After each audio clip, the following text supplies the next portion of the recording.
Hello everyone, स्वागत है आप सभी का एक नई वीडियोज़ के साथ। आज हम सब लोग सीखने वाले हैं इनकम टैक्स डिपार्टमेंट का डाटा एंट्री कैसे किया जाता है। बाय डिफ़ॉल्ट हमें एक्सेल में इनकम टैक्स डिपार्टमेंट का डाटा एंट्री करना है, तो हम कैसे करेंगे। सपोज दैट बहुत सारे ऑप्शंस होते हैं, उसमें बहुत सारे कॉलम्स होते हैं जिसमें हमें एंट्री करनी होती है। जैसे कि हमारा जो है एयरिंग्स होता है, एक्सपेंसेस होता है, टैक्सेबल अमाउंट होता है, टैक्स कितना लगता है हमारा, कितने पैसे पे हमारा, कितने सैलरी पे हमारा टैक्स लगता है। ये सारी चीज़ें आज हम लोग सीखने वाले हैं कि कैसे यूज़ करेंगे बाय डिफ़ॉल्ट एक्सेल में। तो वीडियो में लास्ट तक बने रहिए, क्योंकि ये वीडियो बहुत ही यूज़फुल होने वाला है डाटा एंट्री वर्कर्स के लिए। तो ये वीडियोज़ को स्टार्ट करते हैं। अगर वीडियो अच्छी लगे तो चैनल को लाइक, सब्सक्राइब और कमेंट में ज़रूर बताइएगा कि वीडियोज़ कैसे लगा। तो सबसे पहले यहाँ पे मैंने एक्सेल्स ओपन कर लिया है। यहाँ पे जो मैंने एक्सेल्स ओपन कर लिया, उसके बाद में मैंने यहाँ पे कुछ जो है एंट्रीज़ कर दी हैं ताकि वीडियोज़ लंबी ना हो। हम आपको बता दे रहे हैं जैसे कि हमें किस चीज़ की एंट्री करनी है, डाटा एंट्री हमें करनी है। तो Excel work from for income tax, हमें इनकम टैक्स की डाटा एंट्री करनी है। तो मैंने इनकम टैक्स टाइप कर दिया है। इस पर हम क्या करेंगे, मैंने कई बार सेल को मर्ज करने के लिए बताया है। मैंने क्या किया है, सबसे पहले इसको सिलेक्ट कर लिया। सिलेक्ट करने के बाद हम यहाँ पे जो है मर्ज वाले ऑप्शंस में जाएंगे, यहाँ पे मर्ज एक्सेसरीज में क्लिक कर देंगे। ये इस तरीके से हो जाएगा और यहाँ से हम जो है इसको थोड़ा सा बड़ा कर लेंगे और बोल्ड कर लेंगे, और जो भी कलर्स देने होंगे हम इसको कलर्स कर देंगे। उसके बाद में अगर हमको इस सेल को कोई कलर्स देना है तो यहाँ से हम कलर्स कर देंगे। बाय डिफ़ॉल्ट मैंने यहाँ क्लाइंट नेम डाला है, जेंडर डाला है, जैसे कि किस के नाम पे है, किसकी एंट्री हमें करनी है, जेंडर मेल है या फीमेल है। एज बहुत ही इंपॉर्टेंट होता है कि किस एज में आप जॉब करना स्टार्ट कर रहे हो। उसके बाद में अर्निंग दिया हुआ है यहाँ पे, आप कितना, आपकी सैलरी कितनी है, आपकी पूरे साल की सैलरी कितनी बन रही है, एक्सपेंसेस आप कितना खर्च कर रहे हो, टैक्सेबल अमाउंट आपका कितने पैसे पे टैक्स लगेगा, उसके बाद में टैक्स रेट कितना % टैक्स लगेगा, उसके बाद में हमारा टैक्स अमाउंट, जो हमारा टैक्स अमाउंट कितना बनेगा।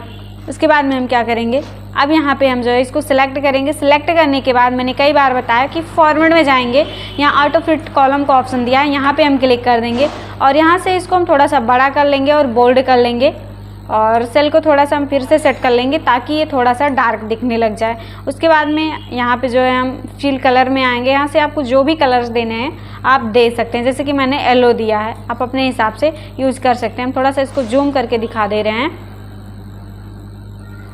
ये कुछ इस तरीके से।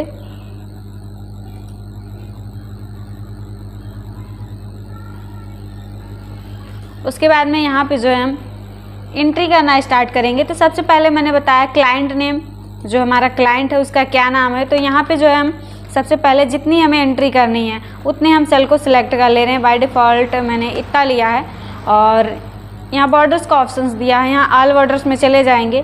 यहाँ बोल्ड का ऑप्शंस दिया है, हम बोल्ड पे क्लिक कर लेंगे ताकि हम कोई भी डाटा एंट्री करें तो वो बोल्ड और बॉर्डर में सेट होकर के आए, नहीं तो हमें क्या होता है कि बार बार सेट करना पड़ता है। तो सपोज दैट यहाँ क्लाइंट नेम, जो हमारे क्लाइंट है उसका नेम डालेंगे। मान के चलो मैंने यहाँ पे रवि टाइप कर दिया है।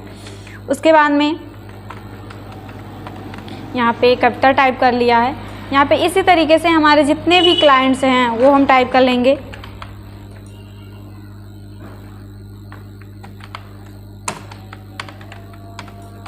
उसके बाद में हम जेंडर टाइप करेंगे, मेल फीमेल।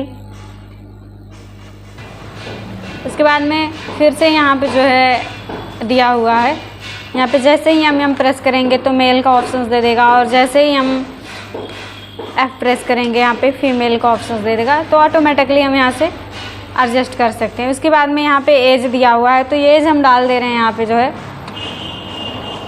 25, 24 और 31 डाल दे रहे हैं और 20 डाल दे रहे हैं इसके अकॉर्डिंग में। अब यहाँ पे आता है अर्निंग और एनुअल। ये क्या होता है, जैसे कि कभी कभी लोगों के दिमाग में आता है कि जो हमारी सैलरी होती है, पूरे एक साल की जो हमारी सैलरी होती है, जो हम वर्क करते हैं मिलता है, उस पर टैक्स लगता है। तो ऐसा नहीं है, हमारी जो सैलरी होती है पूरे एक साल की जो मिलती है, उसमें से हम कुछ पैसे जो खर्च करते हैं, जैसे कि रूम रेंट हुआ, और खाने पीने की चीज़ों पे खर्च करना हुआ या फिर LIC वगैरह हो गया, इन सब चीज़ों पे जब हम खर्च करते हैं, खर्च करने के बाद जो पैसे हमारे बचते हैं उस पे टैक्स लगता है। सपोज़ दैट मान के चलिए आपकी एक जो है मंथ की सैलरी जो है 50,000 है। अब उसमें से आप कुछ खर्च कर दे रहे हैं या फिर एक साल की सैलरी आपकी जो भी है 50,000 या फिर 50 लाख जो भी बन रही है, उसमें से आप जो भी खर्च करने के बाद जो आपका बचेगा उस पे आपका जो है टैक्स लगता है। तो अर्निंग का मतलब ये है जो आपकी पूरी एक साल की सैलरी है वो अर्निंग के अंतर्गत आती है। और एक्सपेंसेस वो होता है जो आप खर्च करते हैं, जैसे कि मैंने बताया कि चाहे आप रूम रेंट हुआ, चाहे बिल हुआ, या पानी का बिल हुआ, बिजली का बिल हुआ, इन सब चीज़ों पे खर्च करने के बाद जो आपका बचता है वो टैक्सेबल अमाउंट बनता है और उसी पे हमारा जो है टैक्स भरना पड़ता है। जैसे कि मान के चलिए हम बता रहे हैं यहाँ पे जो है रवि का एक साल की सैलरी जहाँ पे यहाँ पे 5 लाख रुपए है। जैसे कि यहाँ पे मैंने किया 3 लाख इसकी जो है टोटल ईयर की सैलरी है। अब इसमें से मान के चलिए हम यहाँ पे एक कर दे रहे हैं 5 लाख, उसके बाद में एक कर दे रहे हैं हम 4 लाख। यहाँ पे 1 बाय 1 करके हम कुछ इस तरीके से कर दे रहे हैं और एक कर दे रहे हैं यहाँ पे जो है 6 लाख। अब क्या है, जैसे कि इनकी 3 लाख की सैलरी है, 3 लाख इनको पूरे ईयर में मिल रहा है, जिसमें से इन्होंने कुछ पैसे खर्च कर दिए हैं, इन्वेस्ट कर दिए हैं किसी चीज़ पे। जैसे कि मान के चलिए ये जो है हमारा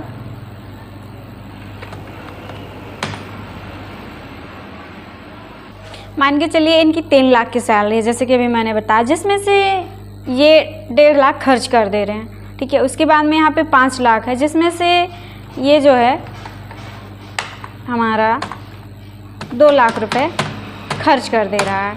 उसके बाद में यहाँ पे 4 है, जिसमें से ये 3 खर्च कर दे रहा है।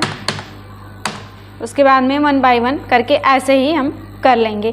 अब ये जो खर्च कर रहा है ये इसकी जो एनुअल है, ईयरिंग है, ये पूरे 1 साल की है। उसके बाद एक्सपेंसेस है, जिसमें से 3 लाख में से 1.5 लाख रुपए खर्च कर दे रहे हैं। अब बचा कितना है इनका, इसका हाफ बच रहा है। तो जो हमारा टैक्स लगता है वो 2.5 लाख से एबव लगता है, जिसका सैलरी हमारा बच रहा है। जैसे कि मान के चलिए अगर ये 3 लाख है हमारा, 3 लाख में से अगर मैं 2.5 लाख रुपए बचा ले रही हूँ तो उस पर हमारा टैक्स लगना स्टार्ट हो जाता है। 2.5 लाख से ऊपर जब भी हमारी सैलरी होती है, सैलरी हमारी इनकम्स होती है, खर्च करने के बाद जो भी पैसे बचते हैं, हम जो बचा के रखते हैं, उसी पे गवर्नमेंट हमारी टैक्स लगाती है। तो जैसे कि यहाँ पे ये 1.5 लाख सपोज खर्च कर दे रहा है तो 1.5 लाख बचा, तो इस पर कोई लगने के तो चांसेस बनते नहीं हैं, 0%। और जैसे 2.5 लाख से एबव होना स्टार्ट हो जाता है उस पे जो है टैक्स लगना स्टार्टअप हो जाते हैं। जैसे 2.5 लाख पे तो 0 लगता है, लेकिन 5 लाख पे 5,000 लगता है, ऐसे ऐसे करके स्टार्टअप में लगता है, 75 पे लगता है, 10% ऐसे करके लगता है। तो हम क्या करेंगे, यहाँ पे इक्वल लगाएंगे और एक्सपेंसेस में से जो है हम माइनस कर देंगे ईयरिंग को। सॉरी, यहाँ पे हम जो है फिर से इक्वल लगाएंगे, मिस्टेक हो गया था, इक्वल लगाएंगे और यहाँ पे ईयरिंग्स को सिलेक्ट करेंगे और माइनस कर देंगे एक्सपेंसेस को। ये जो हमारा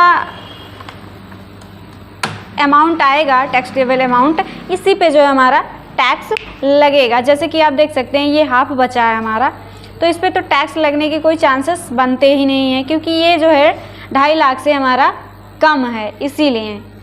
अब हम यहाँ पे जो है टैक्स रेट फिक्स करेंगे, जैसे कि 0% होता है, उसके बाद में 5% होता है, 10% होता है। तो जैसे कि यहाँ पे जो हमारा है 1.5 लाख पे तो हमारा बनेगा 0%। तो यहाँ पे हम जो है 0% लिख सकते हैं, जैसे कि यहाँ पे मैंने 0% लिख दिया।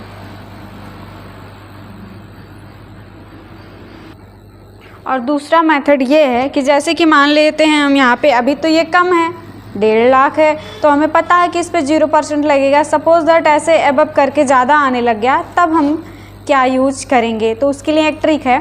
सबसे पहले हम क्या करेंगे, यहाँ पे हम इक्वल लगाएंगे, उसके बाद में हम इफ़ लिखेंगे और ब्रैकेट लगाएंगे और उसके बाद में ये अमाउंट टैक्सेबल अमाउंट उठाएंगे और लेस देन लगाएं, ग्रेटर देन लगाएंगे, इक्वल लगाएंगे और यहाँ पे हम लिख देंगे 2.5 लाख।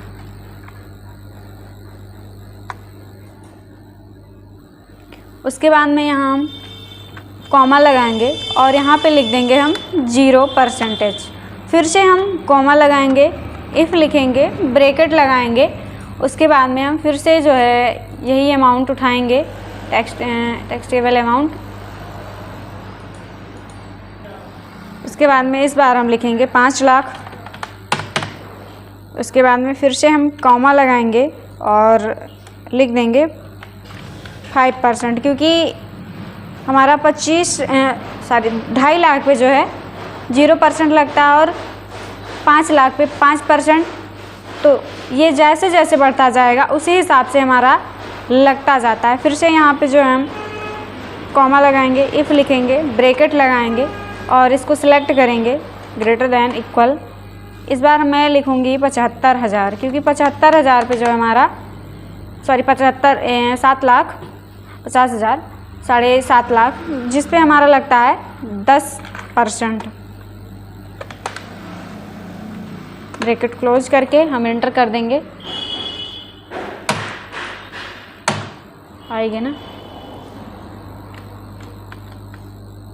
ठीक है।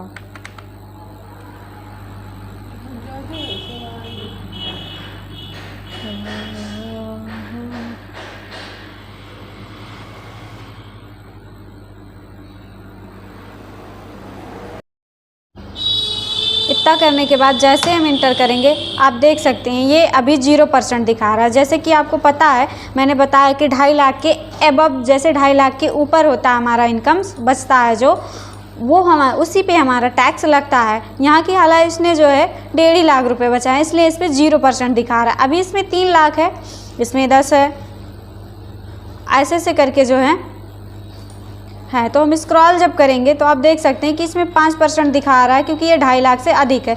उसके बाद में यहाँ 10 दिखा रहा है। अब जिसमें से इसमें जैसे मैंने 2 लाख इसने जो है खर्च कर दिए हैं, अब इसमें बचाया कितना है 4। आप देख सकते हैं ये कुछ इस तरीके से। अब हम यहाँ पे चेक करेंगे कि हमें कितना टैक्स देना पड़ेगा। जैसे कि यहाँ पे तो हमें परसेंटेज पता चल गया कि इतना % हमें टैक्स देना पड़ेगा, लेकिन इसका एग्जैक्ट अमाउंट कैसे निकालेंगे हम, तो इसके लिए इक्वल लगाएंगे, टैक्सेबल अमाउंट उठाएंगे, स्टार का साइन लगाएंगे और इसको टैक्स रेट को उठाएंगे और इंटर कर देंगे। आप देख सकते हैं कि 2.5 लाख पे 0% लगता है, यहाँ पे इसका इनकम 1.5 लाख है, इसीलिए यहाँ पे 0% दिखा रहा है। हम जैसे ही स्क्रॉल करेंगे आप देख सकते हैं सब पे दिखाने लग गए। यहाँ पे भी 5% है और यहाँ पे भी 5% है, क्योंकि ये 5 लाख से अबव नहीं है। जैसे कि मैं यहाँ पे अगर 1 लाख कर दूँ इसकी इनकम, तो आप देख सकते हैं कि ये जो है हमारा 5 लाख दिखाने लग गया है, क्योंकि इसने जो एक्सपेंस जो है खर्च किया है जो है 1 लाख ही खर्च किया है। तो यहाँ पे आप देख सकते हैं कि 5 लाख पे यहाँ पे एक्स्ट्रा दिखा रहा है, 25,000 दिखा रहा है। तो कुछ इस तरीके से हम सबको निकाल लेंगे। तो अगर वीडियो अच्छी लगी तो चैनल को लाइक, सब्सक्राइब और कमेंट में ज़रूर बताइएगा कि वीडियो कैसा लगा।